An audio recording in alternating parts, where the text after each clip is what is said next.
త్వరలోనే పీసీసీ కార్యవర్గం ప్రకటిస్తారని చెప్పారు కాంగ్రెస్ ఎంపీ మల్లు రవి. తెలంగాణ కేబినెట్ విస్తరణ కూడా ఉంటుందని, దీనికోసం హైకమాండ్ కసరత్తు చేస్తుందంటూ చెప్పారు. అందరి అభిప్రాయాలకు అనుగుణంగా హైకమాండ్ నిర్ణయం తీసుకుంటుంది అన్నారు. అన్ని సామాజిక వర్గాల ఎమ్మెల్యేలు కేబినెట్ లో ఛాన్స్ అడుగుతున్నారని, పరిస్థితులకు అనుగుణంగా హైకమాండ్ నిర్ణయం తీసుకుంటుందని మల్లు రవి తెలియజేశారు.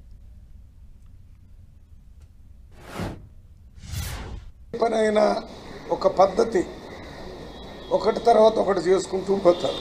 కాంగ్రెస్ పార్టీ ఆర్గనైజేషన్లో ఇప్పుడు 3-4 కమిటీలు రిలీజ్ చేశారు. త్వరలోనే వర్కింగ్ ప్రెసిడెంట్లు, త్వరలోనే వైస్ ప్రెసిడెంట్లు, త్వరలోనే జనరల్ సెక్రటరీలు, ఇవి అయిపోయిన తర్వాత సెక్రటరీలు, జాయింట్ సెక్రటరీసు, ఎగ్జిక్యూటివ్ కమిటీ ఇవన్నీ వేయటం జరుగుతుంది.